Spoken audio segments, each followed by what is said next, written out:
Thank you very much. Good afternoon, everyone. It's exactly 4:30, so I think we'll begin. I'd just like to start by welcoming you to the meeting of the Audit Committee today. My name is Councillor Martin Schmierer, and I'm the Chair of the Audit Committee, so we'll be chairing this meeting.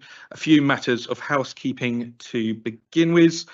In the event of an emergency, there is and are no practice alarms planned for this meeting, so if an alarm does sound, please evacuate City Hall by going down the main staircase and out to the War Memorial in front of the building.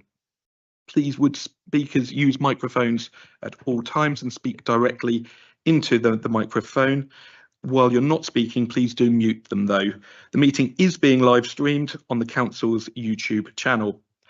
Members of the committee may use electronic devices to access their meeting papers, and visitors are welcome to use mobile phones and other devices, including cameras, but please use them discreetly, set them to silent, and do not use voice or camera flash functions, please. And members of the committee will introduce themselves, starting from my left and then going round the room. So, starting from my left. Councillor Toby Bolton. Councillor Paul Kendrick. Councillor Matthew Packer. Councillor James Wright. Mike Sands. Sands. Councillor Ben Price. David Harwood. I'm an independent member.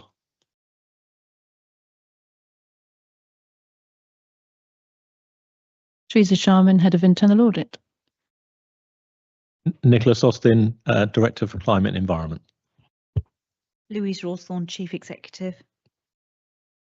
Blythe Knott, Senior Finance Business Partner. Robert Mays, Head of Finance. Isabel Britton, Director of Finance. Jan Robinson, Head of Legal and Governance. Alexandra Cosmo, Senior Committee Officer. Thank you very much, everyone, and I'd like to welcome Councillors Mike and Sue Sands, who are substituting for Councillor Driver and Councillor Laws, respectively. So, item number 2, declarations of interest. Are there any declarations? I've just done the apologies, sorry. Oh, did you? Apologies. Sorry. Yes, I believe 5:30 for other engagements. Of course, well, I hope you enjoy that engagement. Thank you very much, Paul. It's great to see you back here. Thank you. Right. Are there any other apologies? No. Okay. So declarations of interest. Are there any declarations of interest? Not that I can see. Thank you very much. Item 3, public questions or petitions.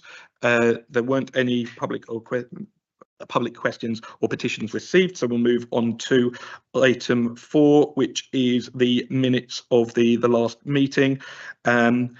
First of all, the minutes of the meeting were held on the 24th of September 2025 and are before the committee for confirmation. Are there any points of accuracy that need to be raised? Councillor Wright. Thank you, Chair. Both an update and a point of accuracy. I think the minutes say that I was here. I wasn't here. In fact, I was covering for the Lord Mayor. So apologies for my absence at the last meeting. And I note there is an action under item 26.4 of the minutes for you and I to discuss doing some scrutiny on nutrient neutrality and legacy IT systems. Well, I'll just update the committee that the chair and I have sort of had an exchange of views on. Not actually, that sounds awful, doesn't it? Exchange of views. No, we're had a discussion about the practicalities of putting that in. I think I would like to scrutinise both of those items, but I can't see on the scrutiny committee's work programme for this year where we would fit that in. So we'll go back to the committee on the when we next meet at the end of November and see what the appetite is for doing that. We've already got one additional task and finish group running, which takes up a lot of extra officer time and member time. So the wish to scrutinise those items is there. I'm not sure about the practicalities though. Thank you very much for that update. Are there any other points of accuracy or attention that members want to raise on this item? Otherwise, I'm happy to ask for a proposer and a seconder and then go to the vote. Is there a proposal? I'm happy to propose those. Is there a seconder for those minutes? I've seen Councillor Packer first, right, and then we'll go to the vote. All those in favour? And those against and abstentions? You can't obviously comment on that, of course, 3 of you. So, but that is carried anyway. So thank you very much, everyone. And thank you very much for writing those up, Alex. Right, we now move into the first substantive item, which is the item 5, the annual external audit plan 24-25, the addendum, which can be found on pages 13 to 36 of the agenda packs. Before I go on to this item, I will remind councillors that this item was on the agenda at the September meeting, and members noted the report then and agreed to send questions to the external auditor before this meeting. Those questions and answers are part of Appendix B. The second half of the questions and answers are tabled, hopefully in front of everyone, and were also circulated last week. I believe I'm handing over to David Wriggler, who will introduce. Oh no, I'm handing over to Robert first of all to introduce the report, and then David to basically go through the addendum, please. Thank you, Chair. So this is, as the Chair said, this is the report we brought to September committee, and committee asked that we bring it back, particularly as David was unable to attend the last meeting, so his availability is and he's here today to pick up any questions. Copy of the addendum is attached to the covering report at Appendix A. It's important to kind of say that the addendum follows previous information that was presented to committee around the plan for 24-25, but picks up 2 key risks, one around group accounting and one around value for money. As officers, we're obviously aware of the group accounting issues and risks, and we have taken measures ourselves, and we've taken some specific advice around group accounting from Grant Thornton to assist us with that, and also key to note that we've had open discussions with EY all the way through, and presented our proposals around how we will deal with group accounting and any prior period adjustments that are required. So I'll stop there and hand over to David to pick up Appendix A, and then, as Chair said as well, Appendix B picks up the questions that were sent from Councillor Packer and from the independent person, and we've addressed those in the documents circulated at Appendix B. Thank you, David.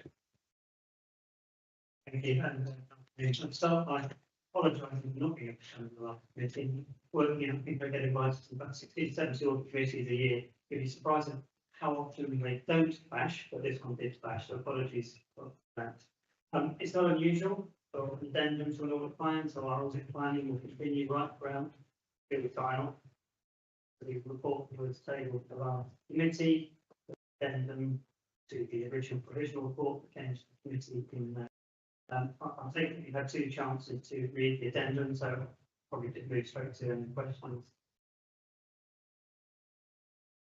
Yeah, thank you very much. And obviously there were these various appendices as well, which I mentioned with questions from certain councillors and the independent member. We did agree at the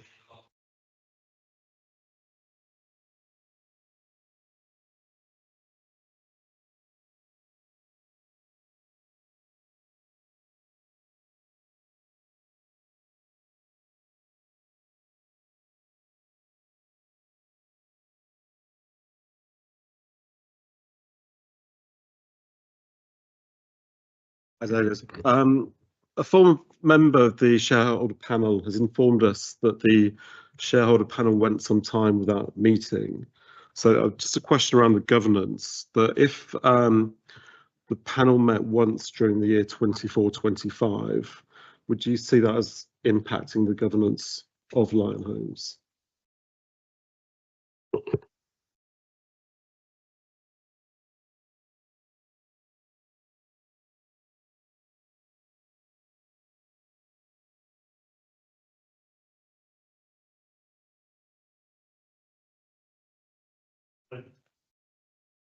During the year, that's been included in our balance method.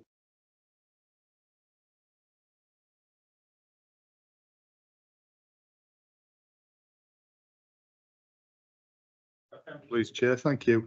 Can someone explain to me why the Lions Homes accounts for, oh, let me get the year right, 24-25 need to be unpacked, if unpack's the correct phrase that's used, because I don't understand why.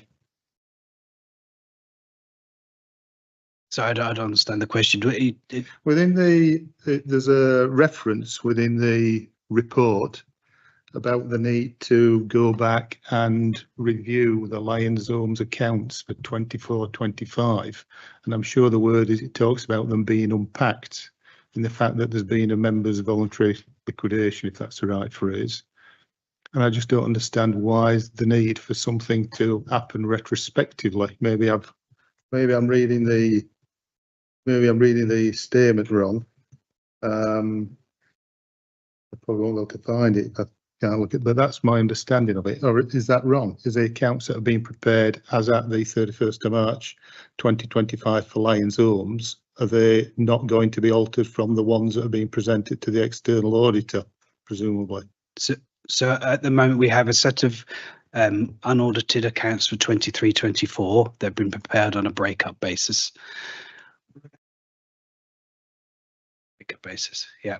And the plan, working with Grant Thornton, who will act as the liquidator, is that if we have the company in liquidation before the 31st of March 2026, we won't need to do a set of 24-25 accounts. So basically we'll work off the 23-24 breakup accounts, and then any transactions that occur during 24-25 will then be wrapped up as part of the liquidation of the company.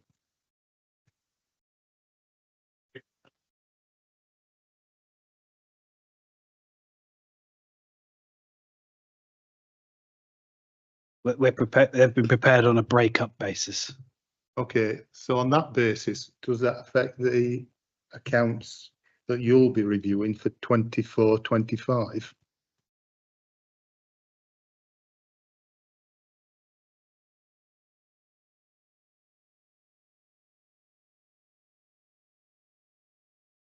Okay.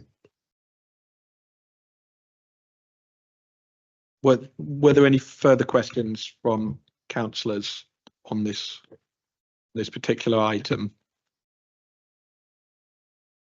Don't see. Oh, Councillor Bolton. I'm going to take it from the layman's point of view here. You updated the risk area for focus, and the update says a financial sustainability risk has been identified concerning the council's wholly owned subsidiary Lion Homes. The statement itself feels a bit as if, and then the last sentence is, there is a risk that some of these balances may not be recoverable.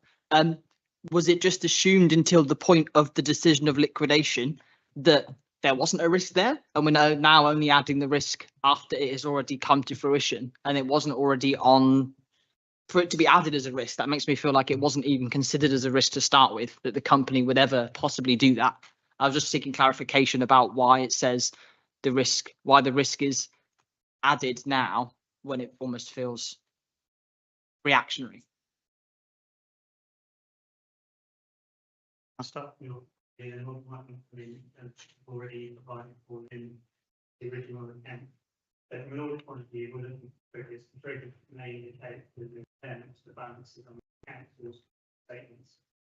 As soon as we're made aware of investigation regarding the future of Lion Homes, that then will question some of the balances that are sitting in the accounts to loans to the company and the assets in relation to the company may then need to be valued. By the detail, some of those balances were already being provided for because there were separate reserves set up for such an event. Thank you. Yeah, so our statement of accounts carries an earmarked reserve for Lion Homes, specifically for any particular issues relating to that company.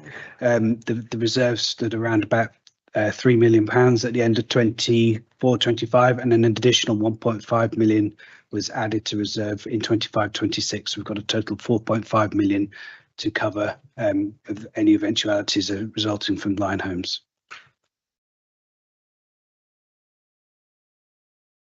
Thank you very much. Were there any final questions on this particular item? Councillor Price, please. Thanks. Since identifying risk, what is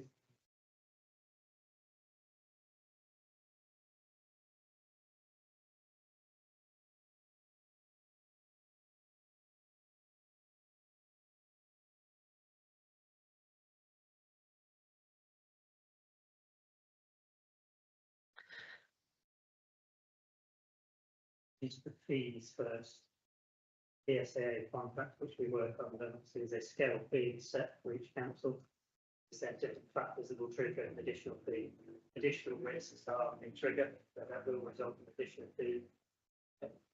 I need to put a figure on that fee at the moment. I will do this once I can. And that's what just a reminder to the committee, the way it works is I will come up with a fee for the work we perform. That is then submitted to PSAA when determining the fee. Question of committee saying this is the value. Present that evidence to PSAA. We will determine the additional fee. In terms of delivering backstop, so the backstop is the 27th of February 2026. The audit was delayed, so the audit was due to start earlier this year, but was delayed because of delay to publishing of accounts. So we have already condensed down into a very small period of time for us to be able to deliver the audit. The audit is starting actually now, rather than this month, November, December, probably into January. And as I've said to both of the other committee I've gone to, in the current environment, the audit has to run perfectly for me to get through all the procedures. The issues that led to the backstop and the history of problems we talked about before, they are still there. The only thing we've now got is a backstop. The limited time and capacity for us to be on the back foot a little bit here because we're starting so late in the process. But we're working heavily with officers, portal requests, which is our request for supporting information. That's why the office they provided that information. Key will be as we work through that. It's right first time. As soon as we hit any other issues, the pressure on us being able to we'll sign up before the backstop down. Yeah. That's Price. Is your microphone working, by the way?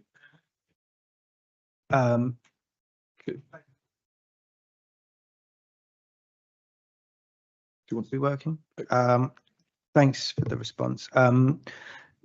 As you've identified this value for money risk, and you'll go through it with your audit, is that going to start to shape the priority for doing the next audit for Norwich City Council? Will that encourage you to bring that forward in your programme of issuing audits, because that there is this now larger risk identified, meaning that you'll need to focus more on Norwich in the future?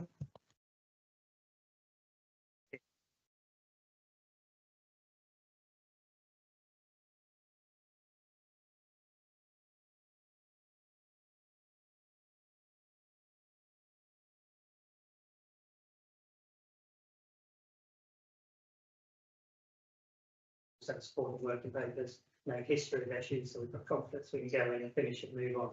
If we do it the other way around, we're hitting issues in some of the other councils. So prioritisation is very much those councils that are absolutely ready, they're already in the process, and then we start to work through them. But there's enough time and capacity for us to get through all. Thank you very much, Robert. On you come. Sorry, can I just add to that? So I think obviously preparing the statements on time by the statutory deadline is something that is really key to us as officers, and I think it's really important to underline that the statement of council is a single entity, which is Norwich City Council. We're ready on time, as were the group consolidation for our other wholly owned company, and it was just this unique situation we find ourselves with Line Homes and the group consolidation of their accounts, and what then we needed to redo as breakup accounts meant that's why we had the delay. But the rest of the accounts we're ready on time, and we've worked closely with our external audit colleagues to kind of signpost where we are with everything, and make sure that we're able to hit the slot that David has identified for us in this autumn. And myself and Caroline, it is his number one priority to respond to audit queries we're really on it in terms of the portal requests, and we will do everything we can to make sure that we get it right first time with external auditors, and the audit goes as smooth as possible. Thank you very much, Robert. Councillor Bolton. Thanks for that clarification, Robert. That's what I was going to ask. But so essentially, the domino effect of Lion Homes is cascading on our ability to have the correct amount of time to audit the rest of our accounts because we've been delayed by that. Is that the clarification? That the time is now squeezed because we didn't get all of the information at the start. So it's a domino effect of a negative aspect impacting further our ability to seek assurance because it's a tighter timeline to turn it around. To that.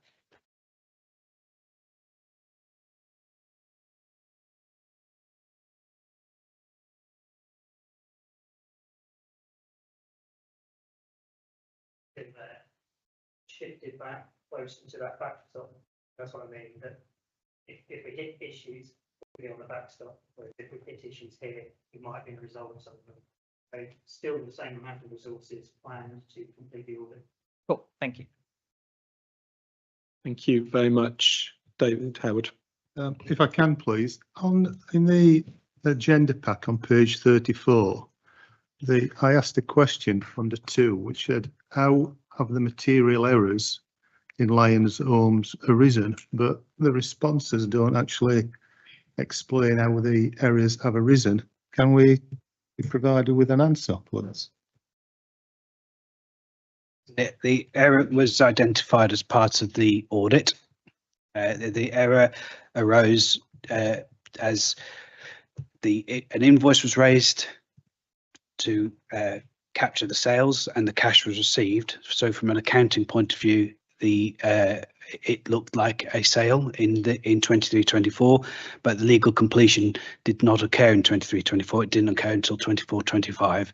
So that's why there was the issue with it was essentially a timing difference, and there was no financial impact. It was just a change in the year in which the sales were recorded. Thank you. Can I say, from my point of view, getting this information back, that explanation in the response would have been really helpful. Can I ask as well, on that same page, is it on the same page or is it the one after? But there's a reference to on page 35 in question 3, the final answer talks, a lessons learned report is being prepared. Who's commissioned the lessons learned report, please? That's probably best for you or Teresa, I think. Yeah. So my understanding is the council's as wholly owned owner of the company's commissioned the lessons learned report, which Teresa will undertake on our behalf. Okay, and I think we could probably say it's a fairly much joint commissioning of it. I think it was discussed between us and the council. So I think we could say it was a joint discussion that we needed to do the lessons learnt review. So I would say both of us, council and myself. Okay, and is the lessons learned looking into Lion Homes or is it looking into the city council? But it's looking into the council's governance and oversight of Lion Homes and whether there's anything we can learn about that to help us with how we look after the other wholly owned companies and the other joint venture that we've recently moved into. So it will look at quite a few things. We're trying to maybe do a bit of a story starting from the beginning as far back as we can to move through how things have changed and how therefore we've ended up where we are and therefore what we can learn from that history as such. If that makes sense. Okay, thank you. Councillor Price. I look forward to being invited to. But my question is, when should the audit committee expect that report? I think we are going to be into early next year before something gets written up that can come to audit committee, just because there's quite a few people to see. There's other reports that have happened which I will look at as well, which will give me more information. So I've got Councillor White and then David Howard, please. Thank you, Chair.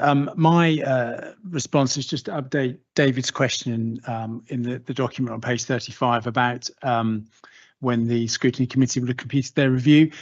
So we had an interim update at our meeting last week that was tabled, and we need to go through and set the scope of what our scrutiny work will look like in that. But I would expect that hopefully to happen at some point during the next civic year.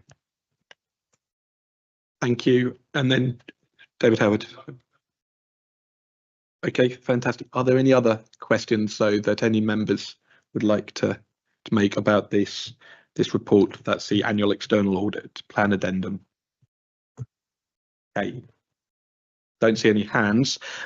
This is a to note item. So the recommendation from the report is to note this additional appendix as well as appendix B, and to note this report which we read, the addendum, sorry, that we already did last month. So I don't think we need a formal vote on this. So if that's okay, we will move on to the item number 6, which is the internal audit annual opinion report for 24-25, which is on pages 37 to 62. And I'm going to hand over to Teresa Sharman to introduce this report, please. Thank you. Thank you. Starting on page 43, this is a nice useful summary. I think you've seen some of this in the last progress report, but just to quickly go through it again, we did 17 audits and we had 4 negative, 1 limited, 1 no assurance, and we had 38 recommendations in total. Those were 18 at year end.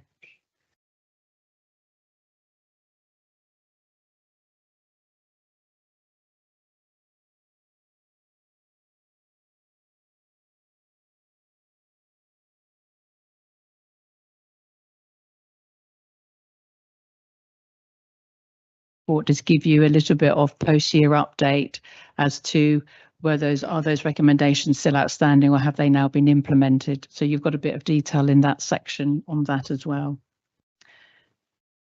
So when I consider my opinion, I do think about the work that we've done. I consider where we are with outstanding recommendations.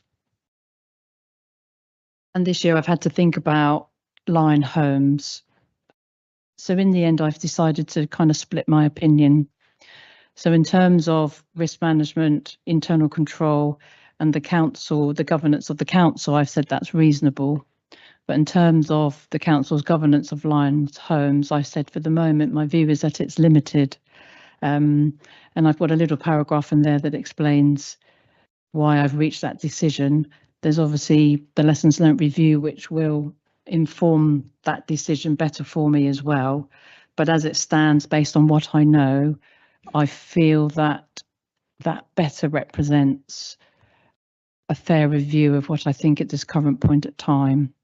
So that's where I've gone with that. There were no third-party assurances that I relied on, in my opinion. The other bits to draw out in this report is to do with the performance and the KPIs for the contractor, which, as you'll see, it's a red overall performance. I do detail in there that there was a couple, because of the timing of reports coming through, that some could go green. And in relation to those, they did achieve the final reports on time. But in terms of the audit feedback one, people just don't do enough feedback in order for that to have moved. So overall, they're just under 3, and they have to get a 3 minimum to get a green. But as you'll see for yourself, they are a little bit under 3. So the feedback from the officers here has not been as favourable as perhaps compared to others, but they are measured across the whole consortium and everyone who does feedbacks. In terms of the quality assurance and improvement programme, the bit to pull out there, normally I would do a self-assessment against the standards and keep you up to date with where we are. But as you might remember, the standards have changed and we're now got the global internal auditing standards, and I'm still doing that gap analysis. I've now got someone employed to help me do that. So I should be able to bring that gap analysis to you maybe in January, I'm hoping, because we should be getting on with that now between now and Christmas. Otherwise, happy to go to questions, Chair. Yeah, thank you very much for that report, Teresa. I'm going to look for if any members have got any questions on this. Councillor Bolton. I'm going to stick with my layman terms theme. How often is it for you when you're giving a whole assurance to split your opinion? It feels like quite a rare thing to have been done. And did you split your opinion because otherwise it would have been affected so heavily by Lion Homes that the whole opinion would have had to have been limited?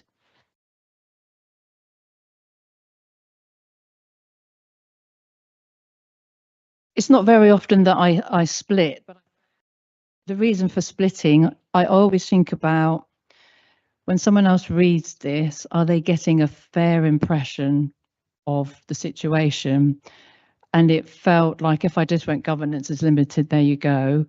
Is that fair and representative? And it didn't feel that that was. So therefore I split it just to literally give that kind of better, fairer representation. And that's what I think about. So if splitting means that that's the best thing to do, then I split. I'm happy with doing that. Thank you very much. Are there any other questions at this point?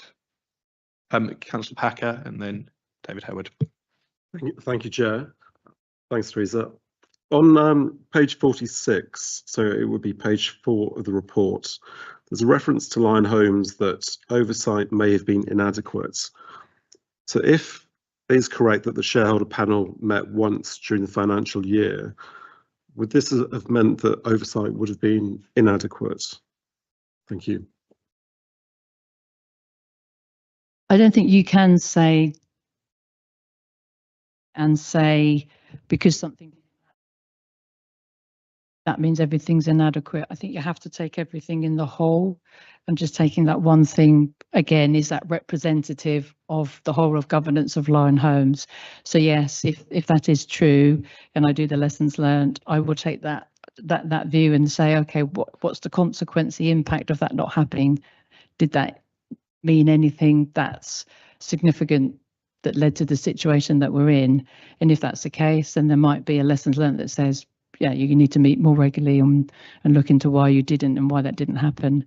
But it may not have had a detrimental impact on the governance of Lion Homes. So taking things in isolation, you have to just be a bit careful on that, I think. Thank you. David Howard. Yes, thank you.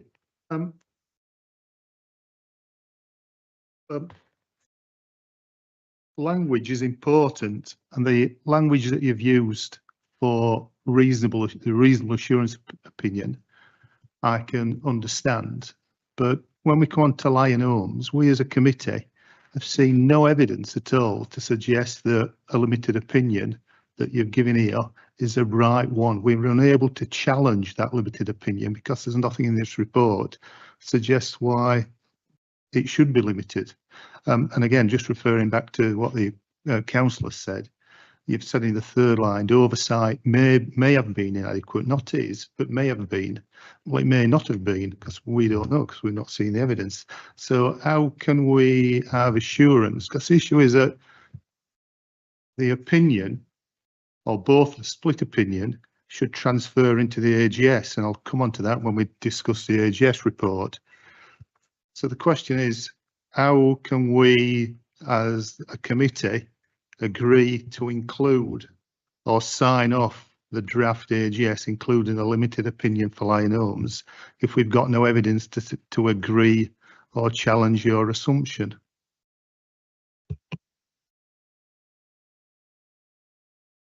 I think that's a difficult one, because the problem I have, I suppose, is that I know a lot more than you do from everything that's going on and the other activities that are going on. Just being a little bit careful what I say because we're above the line. And on that basis, I guess until they have reached conclusions, I guess I know more than you do in that respect. Obviously, the chair knows a little bit more as well. So that makes it difficult to convey all of that in a public report at this stage when things aren't concluded to their full extent. But obviously, when you're involved in the other activities, you have information, don't you? And this far into the kind of new financial year, and me doing the annual report and opinion at this time, I can't ignore those. So I guess I'm trying to give you a heads up view of what I think it's going to be potentially. Thank you. Yeah, would it make sense for us to sort of go below the line here? And if you would like this, we can maybe speak, obviously no longer in camera, so that some of those questions, well, the question that you asked there, may be answered a little bit more candidly. Would that be acceptable? Lou, do you want to come in? Thank you, Chair. So I think David's question was really clear. The opinion that Teresa has provided is limited around this, but there are lots of mays and lots of could have beens in that statement.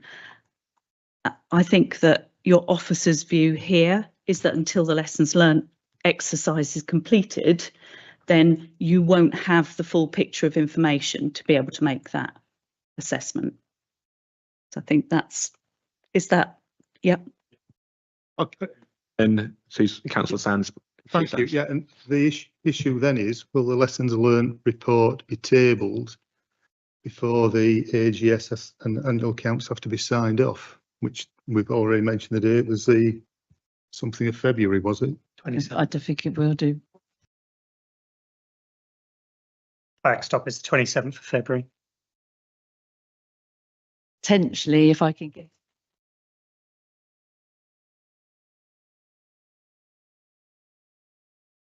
The reason I ask is obviously for committee, not myself, but committee to approve the AGS that says limited without any evidence. I think it's not particularly a good aspect of governance by the committee or for the general public in when it supposedly reads the AGS that the council's delivering. Yeah, no, very fair point. Is there any sort of suggestion then that you would make in this regard, or is this just a flagging up a concern? The chief exec, her explanation, if committee get that information before the AGS is signed off, then that seems reasonable. That seems appropriate. So having spoken to officers earlier, and correct me if I'm wrong here, I think that's going to be unlikely, if truth be told. I mean, maybe I'm speaking incorrectly there, and I'm happy to be corrected there, but I share your concerns with regards to this. Do you want to come back directly on this, Councillor Bolton, then I'll bring Lou in? Yeah, clarification. Is there not a significant difference between the reason something gets limited assurance and the lessons learned on why we won't make any more mistakes? I don't see why this committee can't be given the reasons this wasn't given this was given a limited assurance stance, because that information should already be very, very available in a report for us to see, as opposed to a detailed analysis of what went wrong and what we will do better. Because in terms of what David's talking about, that's what we need to be able to, for this statement. We don't need the whole report of all of the analysis of what we can do better. We need, why was it given a limited assurance, so we can agree with that. So there's not a way those things can be differentiated until we can have that, so we can. Well, I suppose I'm looking to Lou or Teresa here for an answer there. Yeah, Lou, over to you, please. Thank you, Chair. I was just going to clarify that the reason that the lessons learnt report may not be ready by February is because of the process of the MVL. The MVL needs to play its course alongside the lessons learned, so that may be later into the spring, so March time, before that's completed. Back to your sort of question though about your concerns David. I think the issue is that if I was a councillor, I'd be unwilling to approve a limited opinion without having any evidence to support that. And I think that's really important. And the evidence doesn't have to be great detail. There could be, I don't know, a general statement or paragraph, because there's got to be something within the AGS that supports that opinion. It's got to be, the AGS should be evidence that's how we've come to that conclusion for that particular paragraph around the AGS. And I don't think that's, from what I've heard, that's not going to be able to be provided at the moment. It could potentially be provided before the AGS gets signed off, but then maybe not because of the voluntary liquidation aspect not being completed till 31st of March. So I think maybe officers need to go away and think as to how they can provide information to members to allow them to sign that limited opinion off, or include the limited opinion within the AGS when it gets approved, presumably. Is there a February meeting? I presume there must be a February meeting to do the accounts. One last year, but I don't think there is one this year. Yeah.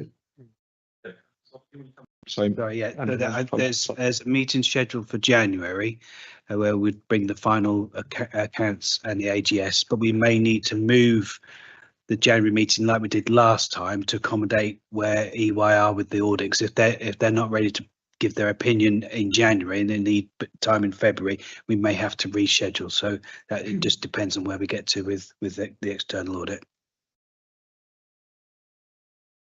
Two councillors with hands up. So Councillor Price and then Councillor Wright. I would like to make a recommendation that we've received.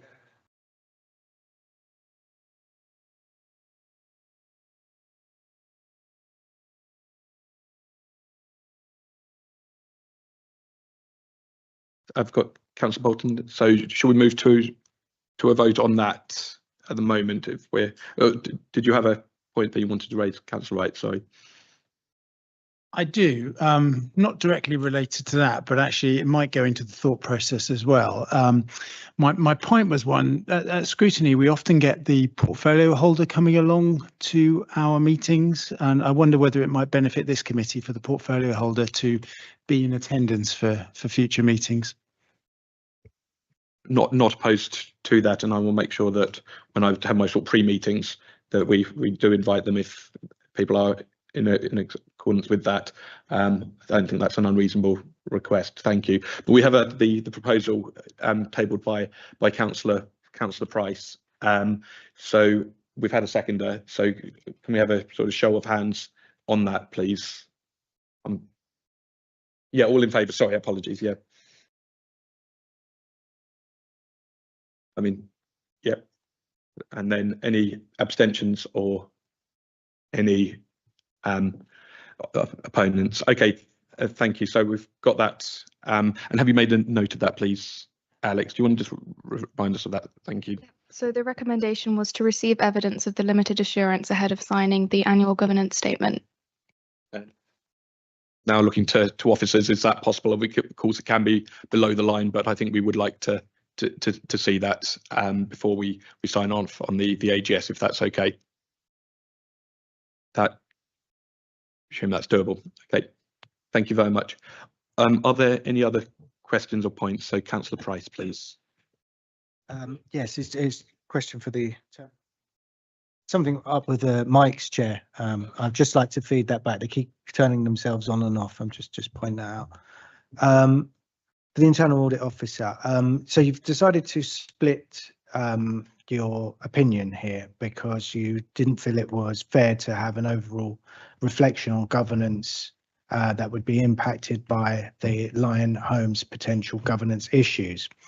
However, earlier you referred to the fact that we have other wholly owned companies and that the lessons learned process will inform understanding around the governance of those particular organisations. Sorry, I'm just changing my thanks, Sue. So the question I have is that knowing that you have a limited opinion on Lion Homes should be a kind of a red light going off to say that there could well be issues in other wholly owned companies. And because all of the wholly owned companies combined are quite a large liability to this particular organisation, I am challenging you that I don't think it was right to split that at this stage. So can you justify splitting that when you have potentially very known problems in one of those organisations, are looking to see whether or not there are problems in the other wholly owned companies, and that overall the wider governance liability should be reflected robustly publicly and not split in the way that it has been done so. So can you justify that, please?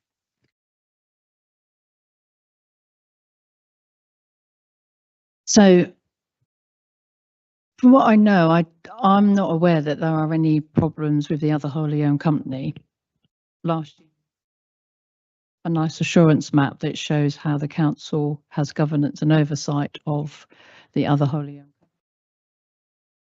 It keeps going on and off, and that showed quite robust assurances in place. I'm not aware that any of that has changed. I'm not aware of anything that's not taking place in that assurance map.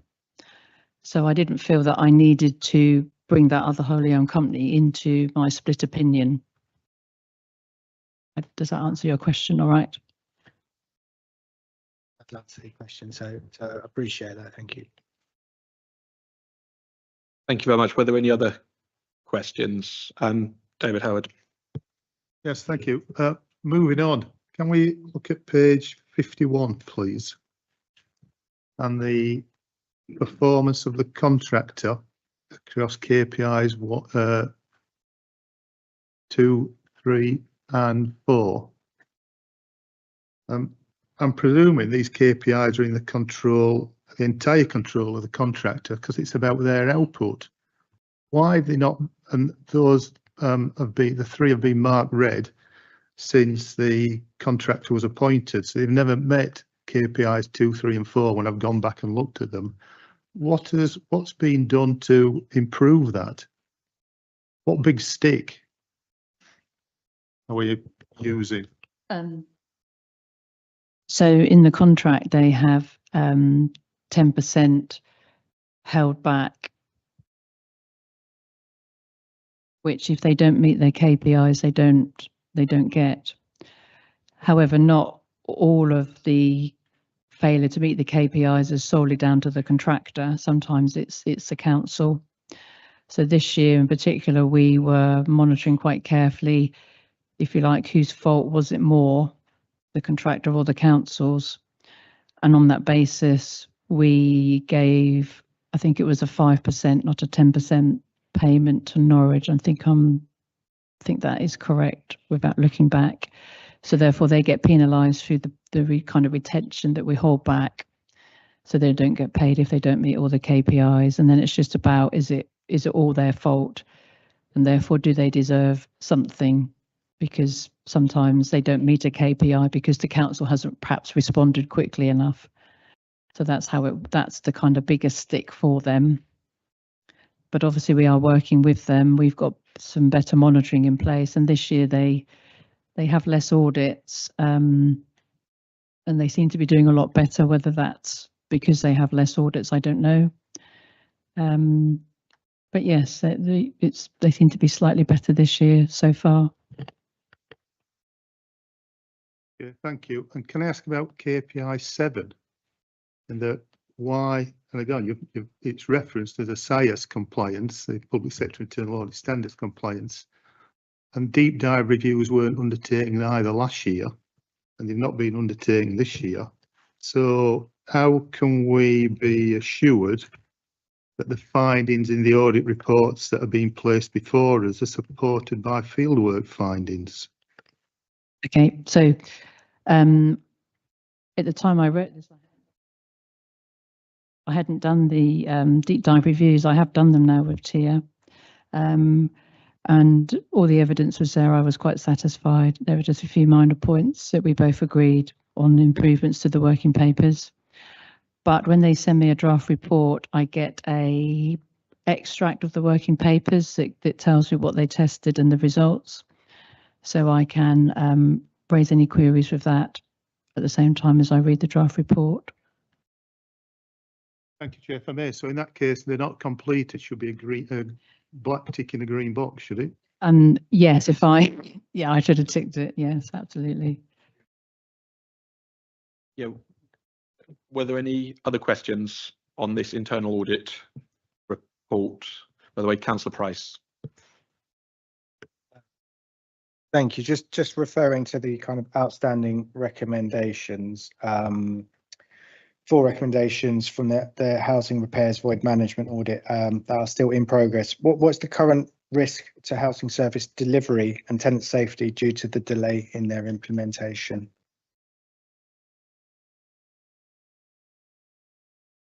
You might have to refer to officers for that, but I think they are making progress. The ones that are long-term outstanding are because they are implementing systems that you just don't implement in a couple of weeks. But whether anyone else has got any further updates on those, I don't know. Over to you. I think it's worth just page 6, 48 of the pack. Actually, head of internal auditors words is note the considerable improvement in implementing recommendations in this year. So we as a council, we have taken huge steps to make sure that we are implementing recommendations. We cleared another 7 in the month of September. And we are really pushing forward with those. And I know that at least 2 of those were from those that 4 you referred to.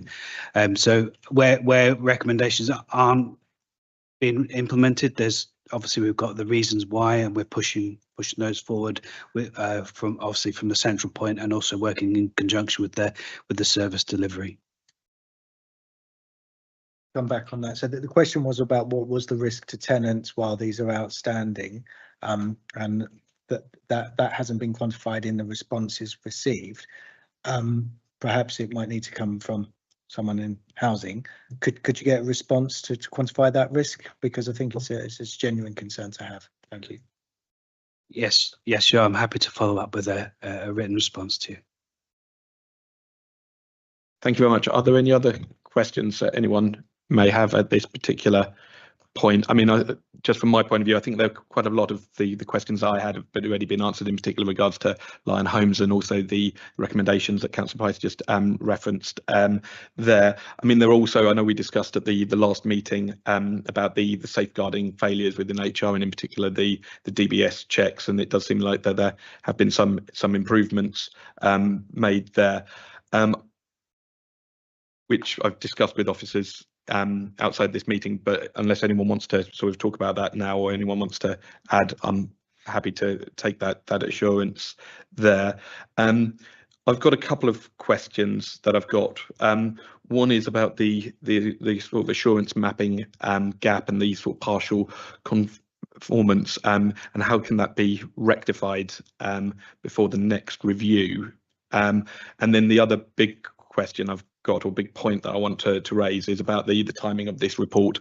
Obviously, this is a annual report looking at the year 24-25, and we are now deep into the next financial year 25-26. So it's about sort of making sure that the internal audit timing and resourcing is improved for next year's reporting cycle, so that we're not in this stage where this is coming to committee in October, but rather comes ideally in the summertime. So those are the sort of 2 questions there, and I don't know if Teresa or Robert wants to answer those.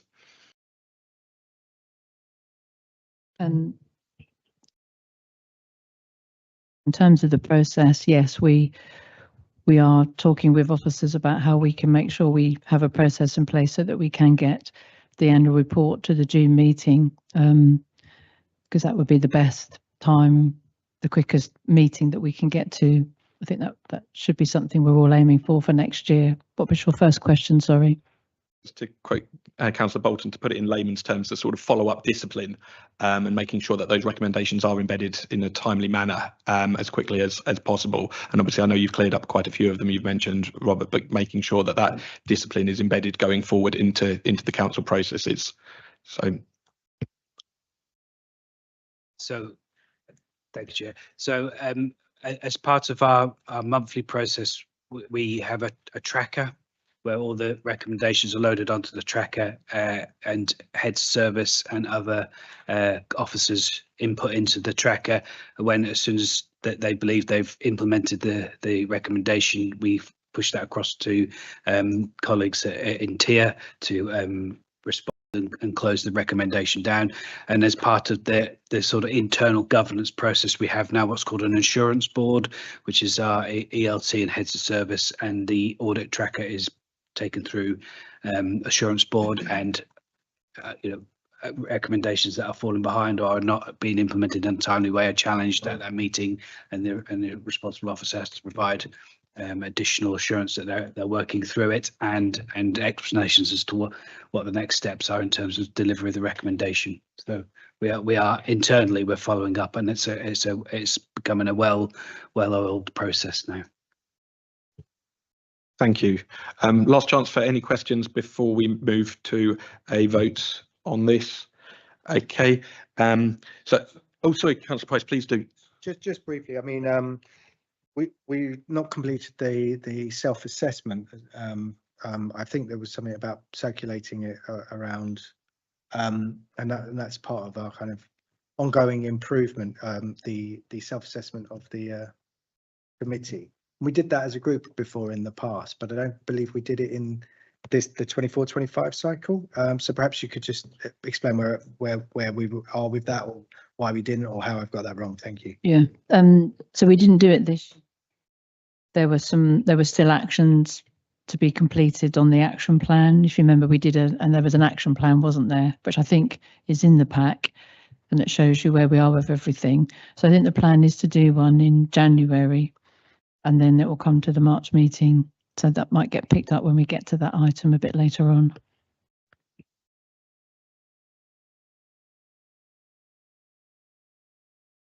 Impacts on what is the knock-on impacts of us not doing it last time?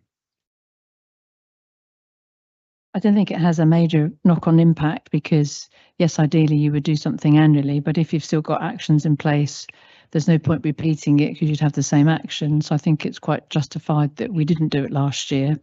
And I think we said we'd move on to the second. If you remember, in the SIP for guidance, there were two things that we could do. So we did the first one first, if that makes sense. And then the second one delves a bit more into how does the audit committee add value. So a little bit more of us looking at what you do, what you get, and saying, how do you in your job give value? So we said we move on to that one to have get into a bit more deeper thinking about audit committee and its work. And so if we've done the first one, you've done all your actions, it would make sense then to move on. So I think having that little gap is fine, because you had actions in progress. So I don't think it's a problem. This might be better under the annual governance statement, but I'll just raise it here while it's in my head, is that under the work programme, we should have met now by this time with the committee, no officers present, and internal external audit. And David obviously is called upon on 60 different committees a year and has a lot of audits to do. So have we had that meeting scheduled yet for that annual meeting? Because we are at the full length of the year, so we're starting to eat into the next cycle. Thanks. Yes, so as I understand it, we have got a date in mind. Yes, we're looking for dates. We have a date in mind, but I may need to just check that one more time with officers before bringing it to the committee. Thank you, Councillor Price. So unless there's anyone else, as I said, who wants to speak, I'm going to take a vote on this. So we're voting on the recommendation, which is that the audit committee endorses this draft annual government, sorry, not the base annual government statement, I've already moved on, apologies. Basically the recommendations that the committee receive and consider the contents of this opinion from the head of internal audit. Note that a reasonable audit opinion has been given. in relation to the framework of risk management, the governance of the council and internal control for the year ended 31st of March 2025, and are limited in relation to the governance of Lion Homes, as we've discussed. We note that the opinions expressed, together with significant matters arising from internal audit and contained within this report, should be given due consideration when developing and reviewing the council's annual governance statement for 24-25. And we note that the outcomes of the internal audit performance measures and the quality assurance and improvement programme. So all those in favour of this recommendation, please. And any abstentions? And any against? We make sure we record that. Thank you very much. We do now move on to item 7, and thank you very much, Councillor Kendrick, for your attendance here today, which is the annual governance statement for 24-25, which is on pages 63 to 130, and I will hand over to Robert, please, to introduce this report. Thank you, Chair. So this report presents the draft annual governance statement for 24-25. The Council and Audit regulations require local authorities to prepare and approve an annual governance statement and then publish it alongside its statement of accounts. The preparation of the annual governance statement involves senior officers and executive leadership team in pulling together all the information, and this information will be reviewed by Ernst & Young as part of the annual audit. A key component of the annual governance statement is inclusion of the Head of Internal Audit annual opinion, and this will be incorporated into the final document. A copy of the annual governance statement is attached to Appendix A to the report. Thank you, Chair. If there's any questions, I will attempt to answer them. Just bear in mind, this annual governance statement covers the whole organisation, so there's quite a lot of detail in there. Yes, I'll open it up to the floor if any members would like to raise any questions about this AGS. Okay, David, please. Thank you. Can I say it's a better read than last year's AGS? So thank you very much. I was looking at AGSs in general that councillors have prepared, and your neighbour Suffolk produces one that's a really easy read. So can I suggest that maybe going forward that you maybe look how Suffolk's has been prepared and written? Can I ask on the covering report on page 64, paragraph 4, because I went back to look at last year's AGS and to see how the annual internal audit report opinion had been represented in last year's AGS. And I'm sorry to say that when I looked on the website, it wasn't included. So the draft one that we'd received, as this one does, said it will be included. When we got the final one, it wasn't included. So can I raise the point? So, and of course we've got Lion Homes, so I think it's unlikely committee will miss it. But can I say when the final one comes, can we have the paragraph about the internal audit report included? Thank you. Can I ask as well, on page 71, there's a table about KPIs, and it's probably me not understanding, but the table makes reference to the narrative, a breakdown of 28 indicators is shown below, but you've got a subtotal of 24, then you've got 4 and 1 underneath. So where does the 28 come from? Is it 29 or should it be 24? Where's the 28, please? Thank you, Chair. So my understanding of the table is that the additional 1 represents data not currently recorded. So there's 28 active KPIs.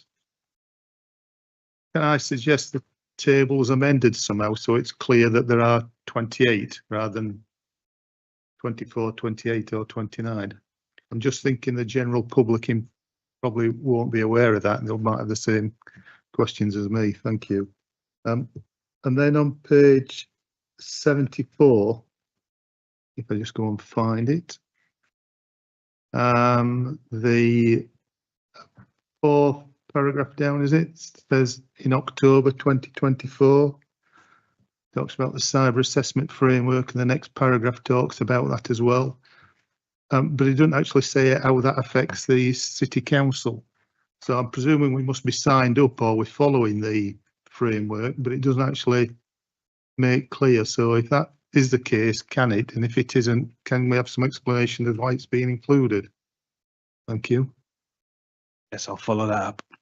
Thank you. And last one from me, if I can, on page 78. And I'm presuming this is the fact that it's a carryover from last year. The third paragraph down, it talks in addition on the annual report and opinion, and I'm presuming that's the internal audit annual report from 23-24. It was late because of the timing of the general election. Well, as far as I'm aware, we went to the general election this year, so I think we probably just need to delete the old paragraph, but that's all from me, Chairman. Thank you. The independent members found the same as I did, and that will be corrected, and apologies that it was left in there. Yes, thank you very much. Are there any other points from councillors on this? Councillor Bolton. Sticking with the theme, the line, additionally, the capital provisional outrun was a 7.348 million underspend against the general fund and a 5.9 million underspend against the HRA programmes.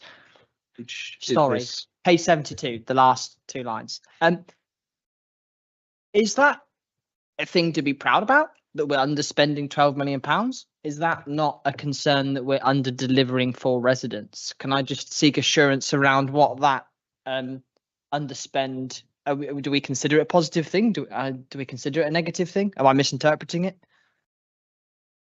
I don't think its inclusion is necessary to say to sort of kind of brag about it. I think it's about transparency in recording what was reported through cabinet in terms of the outturn report.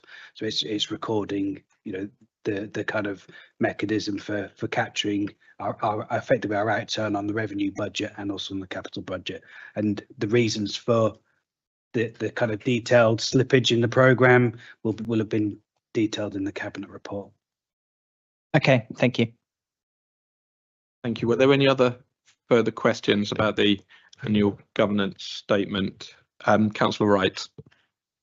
Thank you, Chair. On page 75, the final paragraph relating to the halls, the final sentence of the final paragraph relating to the halls, the council is considering its position and shall undertake a further internal review for lessons learned of the two procurement processes. I guess two parts of the question. One, is the council still considering its position with regard to what to do? Because I thought that had changed now. And secondly, what how will those reviews of lessons learnt look? I mean, I'm more than happy to put those to the scrutiny committee if that's the best avenue for those, but just wondering what the thought process was, some officers on that. So discuss this particular issue with regards to sort of procurement and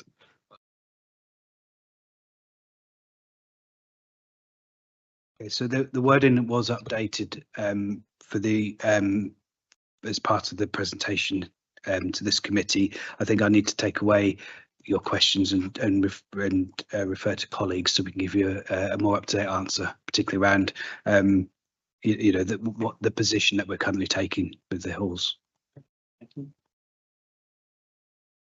Were there any other questions that Councillor Packer, please? Thank you, Chair. Just to follow up to Councillor Wright's question, do we know when we might get to see the lessons learned document for the halls procurement? Thank you. I don't, but I will find out.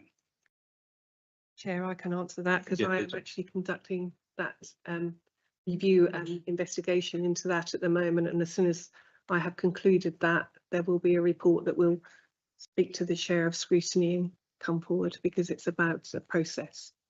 Do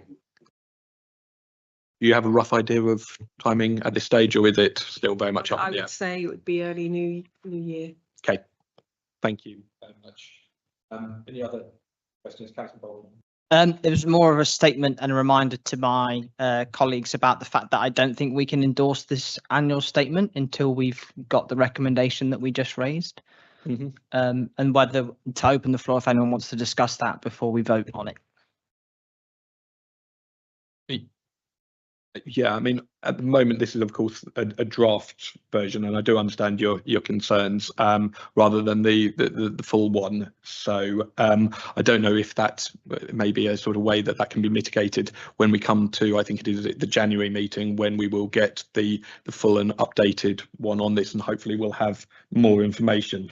I don't know if that answers your question. Officers, can you maybe clarify and confirm that? Sorry. So the annual governance statement usually is seen with the statement of accounts, and obviously that goes through the external audit process. So this will be brought back with the statement of accounts in the January meeting.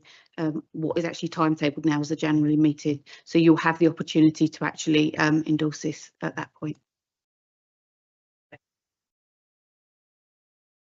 Are there any other questions? But I've got a couple of points, if I may raise. I think we've already discussed, obviously, the weaknesses in potentially the company governance of Lions Homes and the impact on sort of the other wholly owned company, NCSL, and that's a point I think Councillor Price already raised. So I think that's something we'll wait with eager anticipation to see that lessons learned report at the earliest possible opportunity, and I'd really encourage us to be able to see, even if it is a sort of interim report that is sort of below the line, at the, as I say, at the earliest opportunity.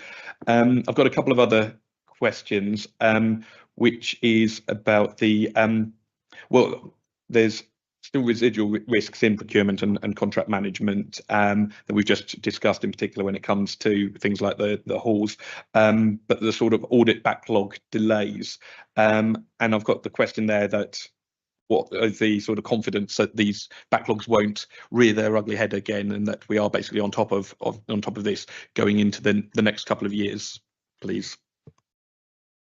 Thank you, Chair. Just you're talking about external audit or internal audit? This is well, internal action basically taken. So I mean, from an external point of view, external audit point of view, obviously we've got the backstop in place now, which is legislation by which EY, our external auditors, will have to give us an opinion either way on our accounts, so that will prevent an external audit backlog. And then obviously on the internal audit, in terms of progress and recommendations, are obviously I've given the response previously at the meeting around the assurance board and the monthly tracking through the in progress audit tracker. So I believe internally we've got a governance arrangement set up to make sure that audit recommendation backlog doesn't reappear. Thank you, Chair. Okay, thank you. And then the final question I've got is about the sort of reliance on interim financial leadership. In my time as a council, we've gone through quite a few 151 officers in recent years. There's obviously going to be sort of issues around succession planning there, and making sure that knowledge and sort of expertise isn't lost, and it is a concern regarding sort of the governance of this council. So I'm looking to Isabel and to Robert there about making sure that is mitigated basically, and that we aren't losing knowledge as we move between 151 officers, in particular as we move into LGR. I think there's a consistency now for at least the next year for me to retain this role. So I've signed up and will be here for the next year. And then obviously I'm working alongside Robert and the team to try and make that succession planning for the future, and think about what the Norwich City Council looks like for the future with the new unitary. Thank you very much.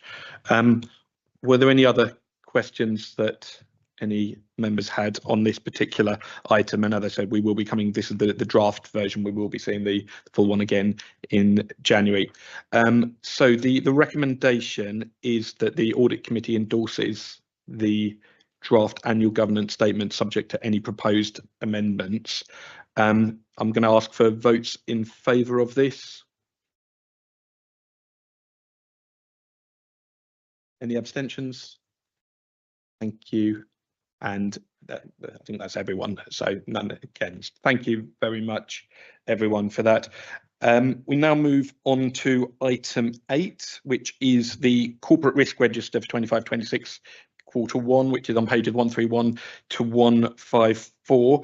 This item 8 is a public report. So what we're going to do, hopefully, if this is okay, is we'll discuss the public report first, and then if we can move straight on to the exempt report, as there are no members of the public, that's item 11, to basically vote on that then thereafter. What we'll do is we'll have the cameras will be turned off while we discuss item 11, but the votes for both will be in camera if that's okay. So I'm going to hand over to Robert again to introduce this report. Thank you, Chair. So as Chair said, this report covers the Q1 risk register for financial year 25-26. Heads of service and other risk owners were asked to update their directorate and corporate risk registers to reflect the up-to-date risk position as at Q1. The key changes since the Q4 corporate risk register was reported to Cabinet and Audit Committee are detailed in paragraph 3 of the report. The environment the council operates in remains relatively high risk, but there's no overall assessed change to the council's risk profile. A separate report, as Chair has said, is included on the exempt register. The summary corporate risk register is shown at Appendix A in both reports, and as requested by committee, detailed controls and mitigation information for each risk is attached to Appendix B for both reports. Just to note, the cybersecurity detailed mitigations and controls is included on the exempt agenda, and that is under the advisement of our IT colleagues. Thank you, Chair. Thank you very much, Robert. Do any members here have any questions about the corporate risk register for Q1, please? I've got a couple if no one else does. Oh, sorry, Councillor Price, I do apologise. Just allowing others to jump in first.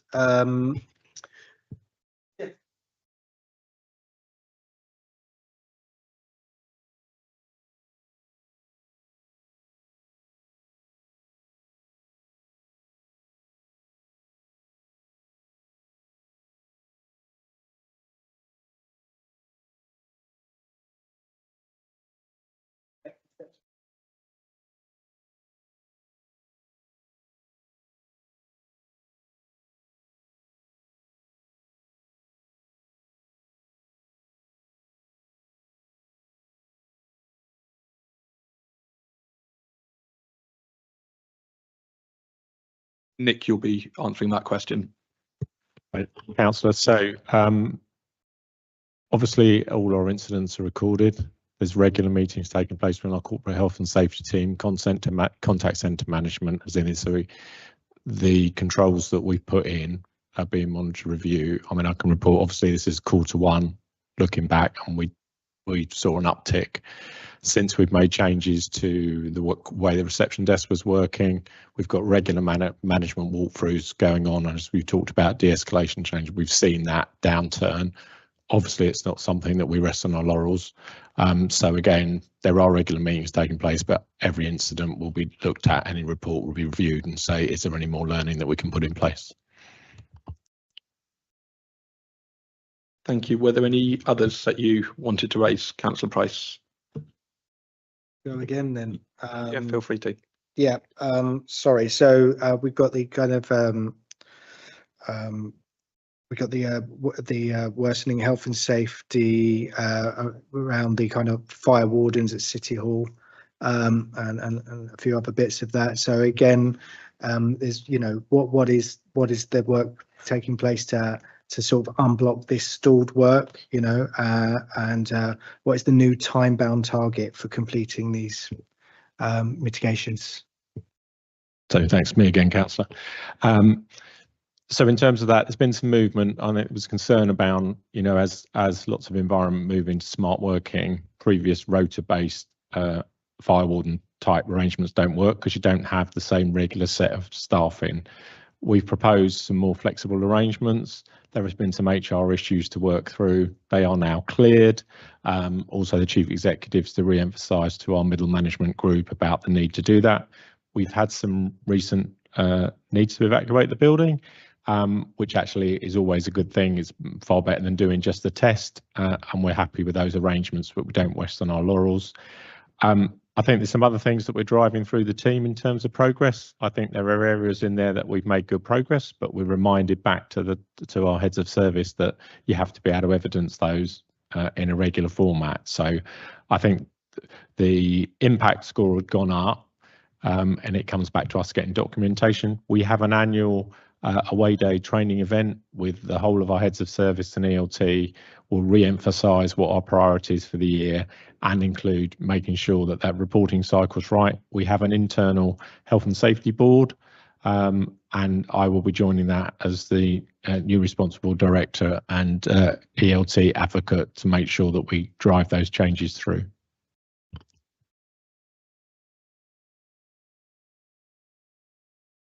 Please do. But I'm sure you may well have had this on your radar anyway, Chair. You know, so do add to it. But obviously we've got the high risk licensing issue, and we have the high residual risk score of 16. And so I guess my question is, like, what is the sort of root cause of the current backlogs and outdated processes in the regulatory services, and what specific resources are being dedicated to the improvement plan to achieve this, you know, target risk score of 8 within the time frame alluded to? Again, sorry, it's me, Councillor. So again, just to remind you, this is obviously backward looking. This Q1, an issue came to light. It's now, in terms of backlogs, is now fixed.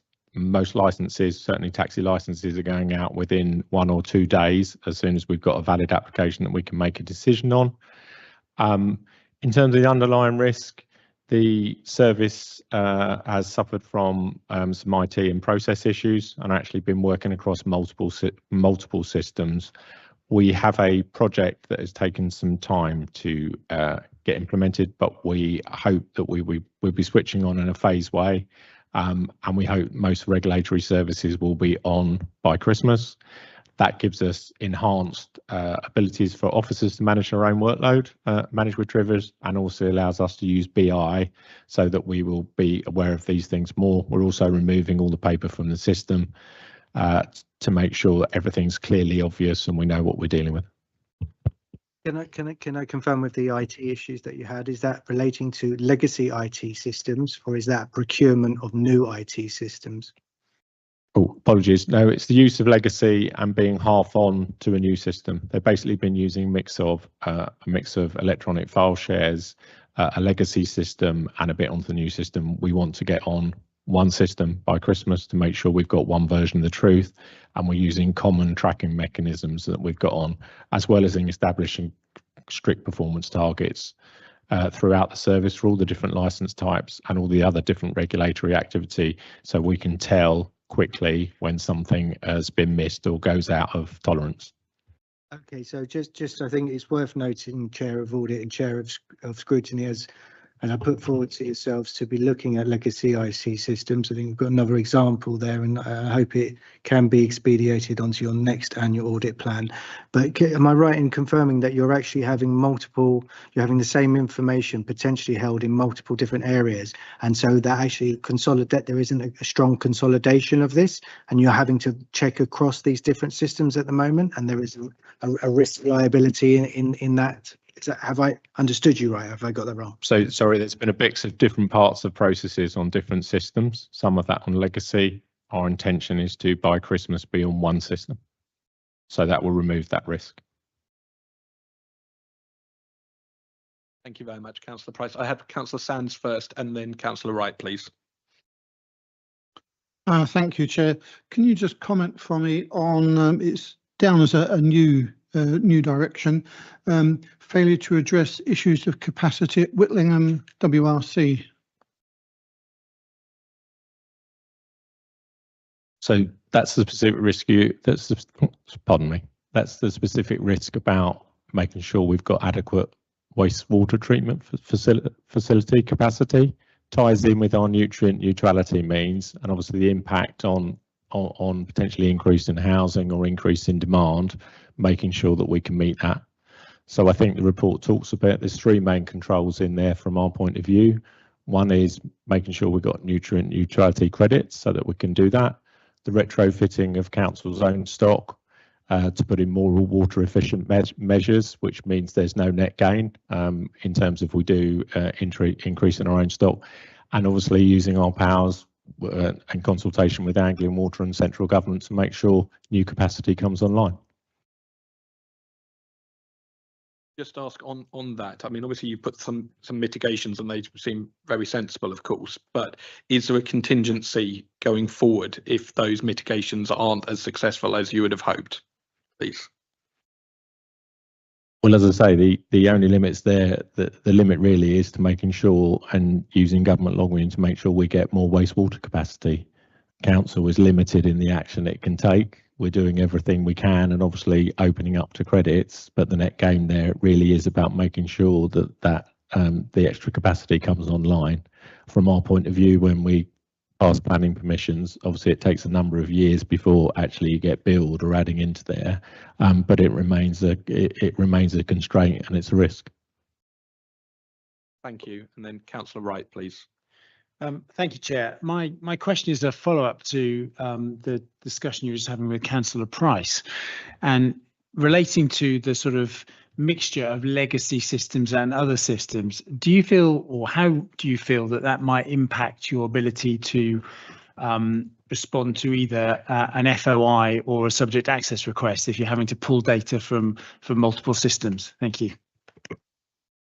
Well, obviously, council working on multiple systems is an increase. There's an increased administration load, and it reduces efficiency. As I say to you, the plan for planning and regulatory services, that will be on one common system that we will consolidate on, and the majority of that should be done by Christmas.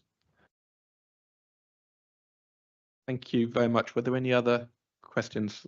Councillor Price, please. From me, promise, Chair.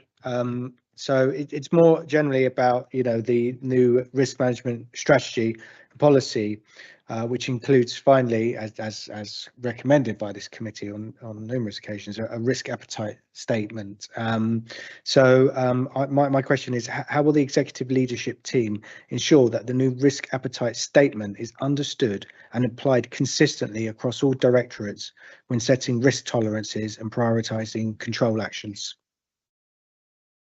One for Robert or Lou, I think. I think that's for Lou. I think that is. So I just from a practical point of view, so we're working with GGI as the advisors around our new risk strategy and risk policy, and we have a training session booked for I believe it's the 12th of November, where a representative from GGI is coming to City Hall and going to be doing a training session and a workshop which covers all ELT, SLT, which is a heads of service, and other risk owners. So that I believe will be the kind of kickstart of the workshop that will start the process ready for reporting under the new strategy and policy from Q3.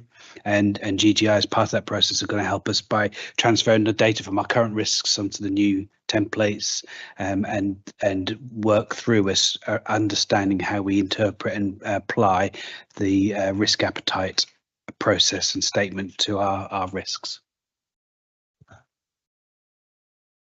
And I guess just to add to that, we have a monthly assurance board, which is ELT, SLT attended.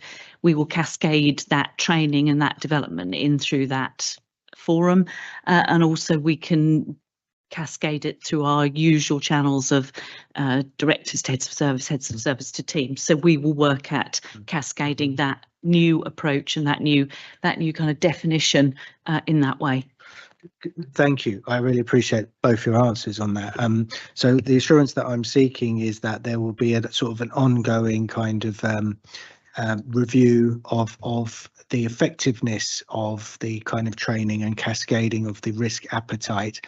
And I think that as it's something that is being developed and emerging with partners at the moment, and it is an area that is the implementation of understanding this is important. So I think that it's important that this is fed back again to the audit committee in the future, how you've developed the training and understanding of the risk appetite, so we can get assurance that it's happening and that it's being followed and improved each time, so that we get that assurance, Chair.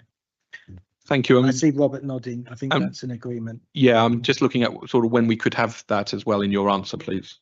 But of course, yeah, thank you, Councillor Price. Robert, do you want to respond to that, please?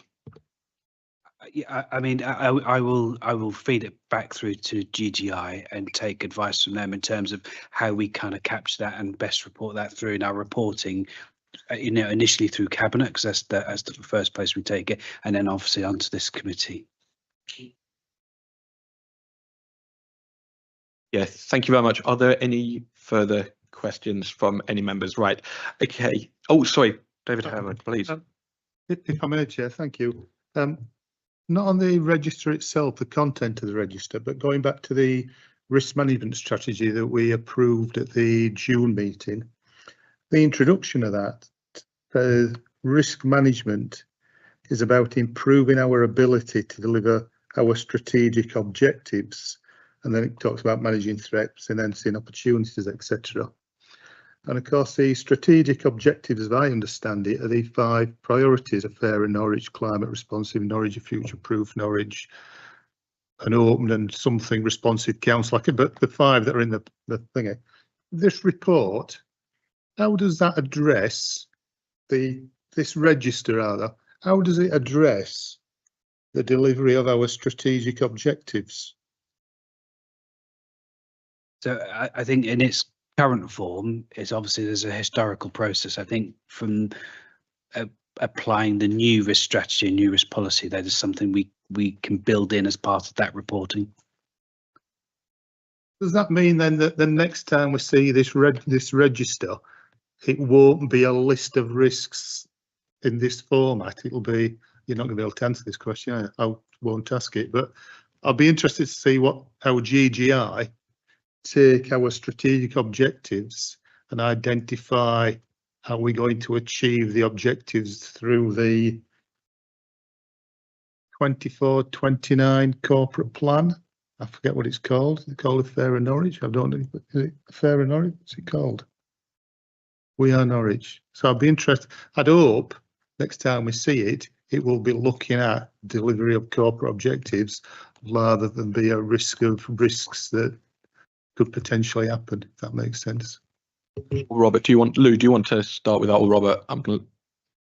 So I think it's a fair point, and I think one of the things you'll see in the AGS is we've linked some of the AGS actions back to the corporate risk register, and I'm keen to kind of develop and how we improve our risk register reporting. So I'll certainly follow that up and find a way that we can try and evidence and demonstrate it as part of the risk register reporting.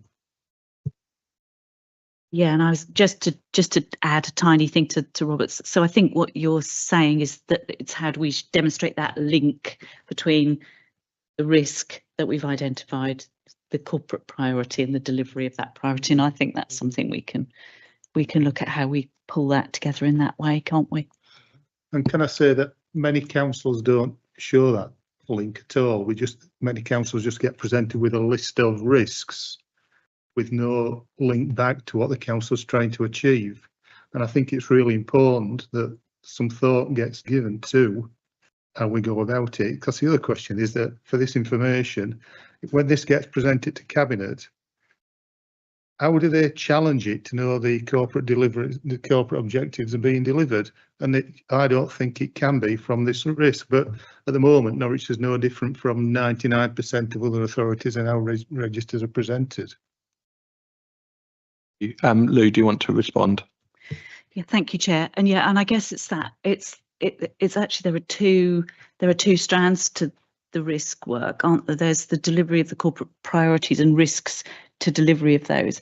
There's also risks to the sustainability and the business of the council, and they may be you may need we may need to look at those through different routes. Yeah. Yeah, thank you very much. Yeah, and obviously there is that difference between the sort of strategic element and, of course, the operational element. But just from my point of view, most of my questions have already been asked and answered. Just to flag up again that one of the concerns about Lion Homes in the risk register was that it was kind of buried in with the other wholly owned company, that they were combined, and actually extrapolating the two out would, for transparency's point of view, as well as for our benefit as members, would have been very, very useful going forward. So that's sort of my sort of ask, is that only kind of big projects do get highlighted, both on an operational level, but also, of course, on a strategic level as well. Are there any other points that people want to raise about the above the line section on the corporate risk register? In which case, I'm going to the recommendation of this report is that the committee notes the identified risks and the direction of travel. All those in favour, please raise your hands. That looks unanimous. Thank you very much. We will now move into the closed session, and that means that obviously we won't need to exclude anyone from the room, but we will have to move this to be no longer in camera. Councillor Wright, sorry. Chair, before we do that, please do. Can I just raise a slight concern I have? I will be voting in favour to exclude the public, but in particular in relation to the cybersecurity item, useful as it is, 90% of the information in that document is perfectly acceptable to be above the line, in my opinion. And I'm sure I've raised this previously. It would be useful to perhaps have two versions of that document, one that contains the information that's above the line, has an audit being carried out on X bit of equipment, doesn't seem to me to give the game away to criminals who might be reading our documentation. So I think it, you know, from a purposes of and perspective of transparency, we ought to have as much above the line as we possibly can. And this document does not justify being below the line in its entirety, in my opinion. Thank you. Thank you very much for that point. Can I put an action point that I will have a chat with the head of IT to ask that we can separate that out, please, in preparation for the next quarter of this risk register, and hopefully we will have it your way. But thank you very much for raising that. So yes, we will be moving to the vote about excluding the public and making the rest of this item, or item 11, sorry, below the line. So all those in favour? That's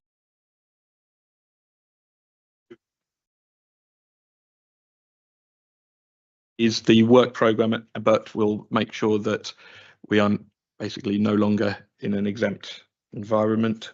So, and then I'll hand over to Alex to introduce item 9, which is the work programme, please. Thank you, Chair. The work programme is before the committee to be agreed. The item contains the work programme and the Audit Committee Action Plan. The Audit Committee Action Tracker has been brought as a tabled paper for this meeting, as it was missed on the work programme, so that is before everyone today. I'd just like to update members on several sessions that we're working on. So as mentioned earlier in the committee, myself and the internal and external auditors are trying to find a suitable date for the committee to meet with them, and we hope to have this in the diary soon. We're also looking to schedule a session to complete the self-assessment exercise, and again, that was mentioned earlier today in the committee, so will be followed up on imminently. I'd also just like to take this moment to just remind members that we do have training scheduled for the 11th of November at 4:30.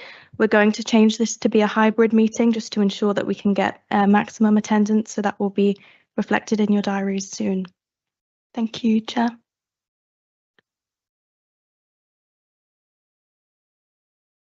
So we've got the training on the 11th. There'll be a short update on certain items based on what's come out of today as well. That'll be a verbal update, and then in January we will be looking at the full final AGS as well. So rather than bringing it to 3 meetings in a row, 2 drafts, we'll be going to the final one in January, if that's okay. Councillor Wright, you have a question, clearly. Just to clarify, so we've got the training on the 11th and the meeting on the 18th as scheduled? Standards, and I will look to Isabel here. What I suggest is that we don't really have any items that are substantive items going to that committee on the 18th.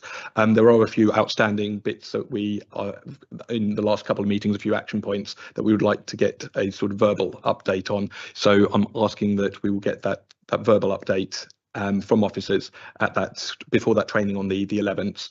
So in which case, just a quick follow-up question to that. Right. If that meeting is conducted on a hybrid basis, do those updates, are they okay from the regulations point of view of having to have all council meetings in person? Yes, because it is essentially a training. It's not an actual committee meeting. You won't be summoned for it. It is a training session, but because you're all going to be there, it makes sense to give you the updates at that point. Hands, please. If it's going to be a training.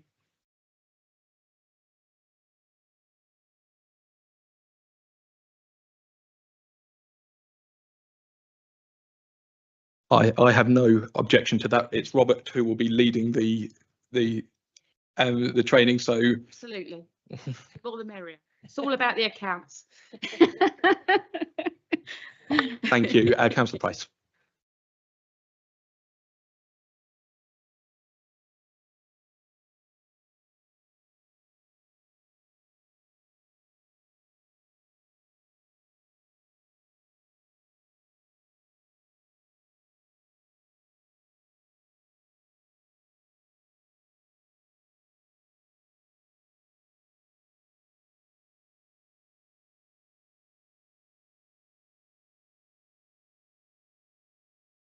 It's only the training that's going to be hybrid.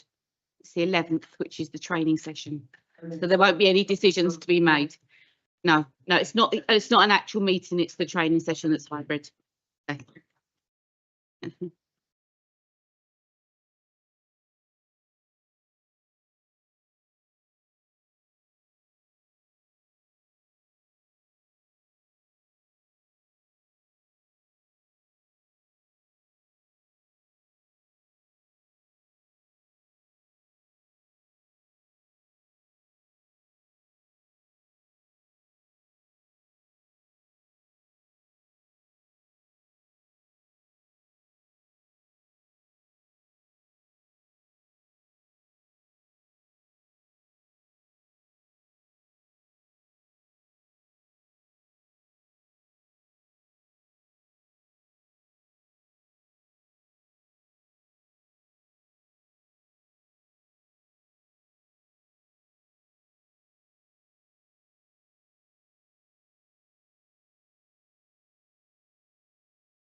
I think absolutely it's important that we pull all of this stuff together and see all of that as a sort of how all of that is combined, and obviously then we deliver all of this information with the statement of accounts, the value for money opinion, and the AGS all combined in there. So that will hopefully give us the time and the space to do that. And if not, then we maybe set up some, like we're setting up the training for the statement of accounts. If members feel like they need extra time, it doesn't necessarily need to be in a session. If it's just an actual discussion, that's the opportunity we've got. I mean, that's how we hope to run the statement of accounts, as a sort of a presentation of this is what the statement of accounts looks like. This is what we present as a statement of accounts. What are your questions? It's the opportunity in an arena that where you're not obviously being filmed, or you're able to ask any question you want about that statement of accounts. And Caroline and Robert will be presenting those to you on the 11th of November. David Howard, so over to you. Thank you, Chair. From what you've has just been discussed, is the 18th of November meeting still going to go ahead? Understand it at the moment there isn't any business for that meeting. Okay, in that case, that means that we won't have discussed internal audit's progress this year until January. So we've not discussed progress for 25-26 so far this year. Mm-hmm. And that means we're not going to have the opportunity to discuss it until January. So can I request, and it seems inappropriate to attend for one meeting, one item potentially on an agenda, but in the same way that there'll be a note about other matters being presented to the training session. Is it also possible that we have an update about internal audit progress at the training session if we don't make any recommendations or notes, so we can just be told what's happening? This would question. This I would be more than happy for that to happen, and indeed that would be perfect for, in my point of view, that we do get, as I say, an update, however long that may be, before the meeting. There are a couple of things that I've already got earmarked for that before the training begins, and so if Teresa, you're able to do that, that would be wonderful. But I think it's just about what that form takes. Give you an update, or whether do you do a paper for a training meeting, for example? I don't know. Yeah, I'd rather we didn't have papers because it is informal, so I'd prefer it if you came and gave an update at the start. yeah, Sure, that verbal update does include the conclusion results for the audits in that first and I assume second quarter, so that we can know whether or not there are limited or no assurance reports, because I think, the point made by a colleague here is that we won't actually even be able to review that until January.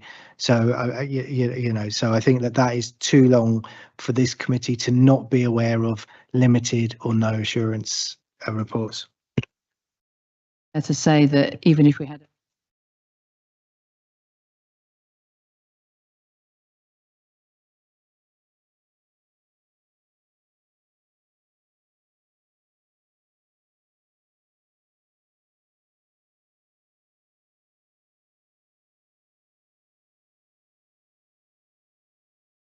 Okay. Yeah. please. I mean, then because there was originally talk about maybe the private meeting being done on the November, so we're just going to look for another date now for that, are we, to do the private meeting with? I thought we were looking at a date in very early December, but Yes, but no one could do that date. So the conversation about the 18th of December, I think, will still continue with both of you. I haven't checked yet with David whether you can do it. So if I could just catch you both at the end and then perhaps bring it to the committee. Can I make a further suggestion that when you arrange the date for this cycle, that you actually get the date in for the next year right now, because they can't be booked that far ahead, Yeah. Okay. Thank you very much, Councillor Price. Thank you. Are there any other items on the work programme going forward? Right. Well, thank you very much. Do we have to note that or anything, or? The recommendation is to agree the work programme. Oh, yes. And then, so we do need to have a vote on that. Apologies. So all those in favour? And that's unanimous. Thank you very much. That closes the meeting. Thank you very much, everyone, for your attendance tonight.